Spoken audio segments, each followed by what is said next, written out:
Right now on Denver7 News at 10, a coronavirus surge from coast to coast. With more than 250,000 deaths, the president-elect is urging the Trump administration to work with his team at this critical time. I think they're witnessing incredible irresponsibility. Hospitals are swamped, healthcare workers overwhelmed, and Colorado is readying tough new rules. Also desperately seeking another school.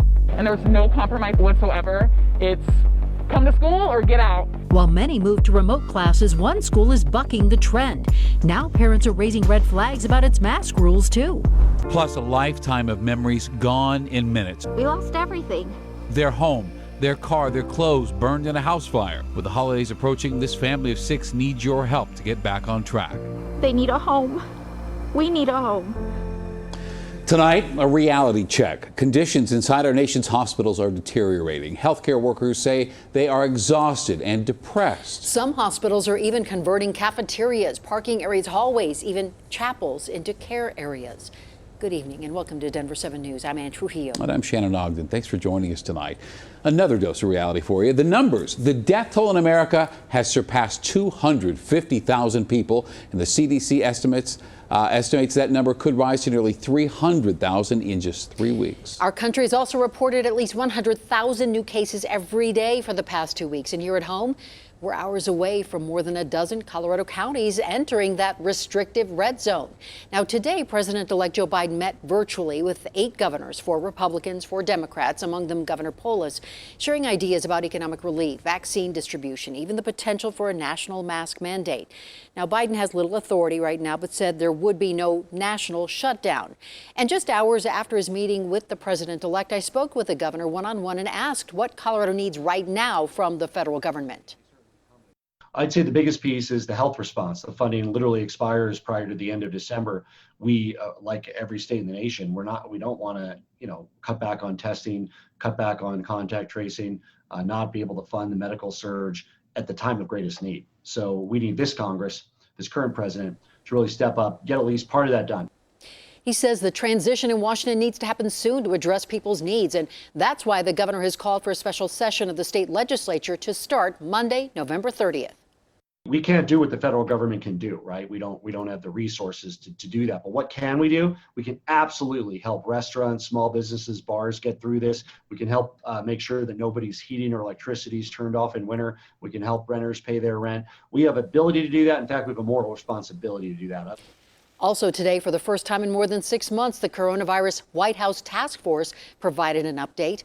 Vice President Mike Pence said things will get better. And however, President-elect Joe Biden says in order for things to get better, he needs cooperation. And today he slammed President Trump's team for slowing the transition of power, calling it irresponsible. Biden's team also says they can't get key information on plans for things like vaccine distribution. More than 2 weeks now has passed since the election. The president still has not conceded. And today his legal team renewed claims the election was stolen, though they provided no proof. Also tonight, Georgia finished its recount and confirms Biden's victory there. Biden now the first Democratic presidential candidate to win that state since Bill Clinton won in 1992. Now here in Colorado, let's get you caught up on the numbers. And no, they aren't getting better. The state reported more than 6,100 new cases today. We've had more than 2,000 new cases each day this month. And this is the truly concerning part. More than 1,600 hospital beds are in use due to the virus, and that's the highest to date.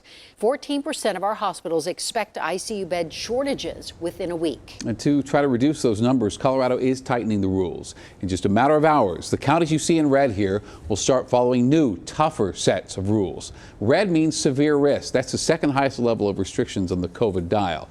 And that means no indoor dining at restaurants, no gatherings of more than 2 people from different households. Stores will have limited capacity, half capacity for them. Indoor gyms at 10% capacity or 10 people. And then by Sunday, 5 more counties will join that red zone. They include Weld, Alamosa, Otero, Prowers, and Pueblo counties. And we know once indoor dining closes, it will put restaurants in a bind. But when those restrictions were announced on Tuesday, many restaurants had already ordered all the food they were expecting to serve through the weekend. Brass Tack's Dine Bar in Lodo doesn't have the capacity to do outdoor dining. So before they closed, they wanted to put that food to good use by simply giving away free meals to customers who came in for a drink. The owners say it's better than letting it go to waste.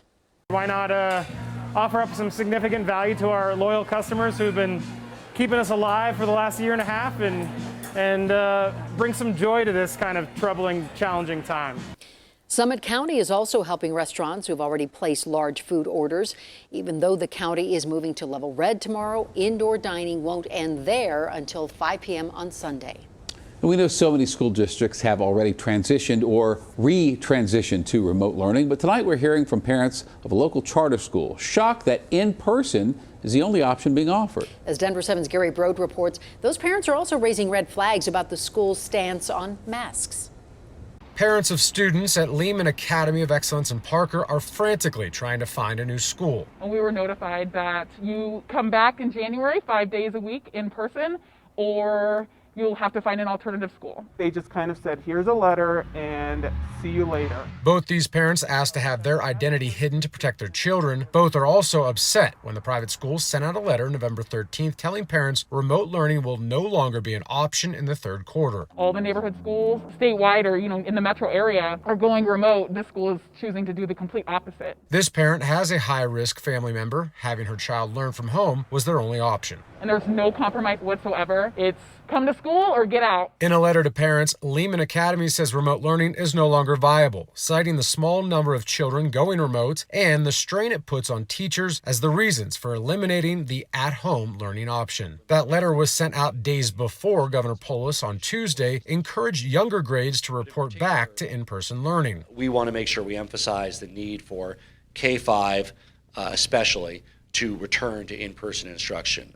We feel that based on the data, for many families and for many kids, that is the safest place they can be with the safety parameters that we have at school. In a different letter sent out to parents in midsummer, Lehman Academy wrote 100% remote learning would be an option and that students would be able to re-enter or exit the in-person environment at the start of each new quarter. When this started, we were given the impression that this was going to be offered throughout the year, not that halfway through the year we were going to have to scramble. Both parents don't feel comfortable sending their kids to Lehman. As of November 10th, the school was on the CDPHE COVID outbreak list with 5 cases. From the Zoom classes, the teacher does not wear a mask. I've gone in there to drop off his EpiPen. Nobody's wearing a mask. Lehman Academy gave parents until November 30th to decide. For these parents, it's not enough time to find a different option. And I was just told by 5 schools that they don't have any room. We reached out to Lehman Academy for comments, but have not heard back.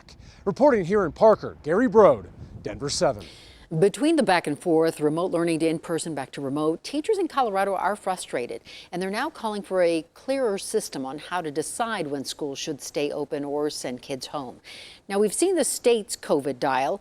Teachers' unions are now calling for a dial of their own that would use the area's positivity rate to determine how a school should react. They say it would be easier to understand and more predictable. School districts would have the final say on any changes. A family of 6 is living out of a hotel in Aurora. They lost everything when their house caught fire earlier this month. And tonight, they're hoping you can help them get back into a home. Here is Denver7's Addie Guajardo. I go open the garage door and there's just flames coming in through the door. 17-year-old Xavier Perez. It was really scary. And his little brother ran to safety as their home went up in flames.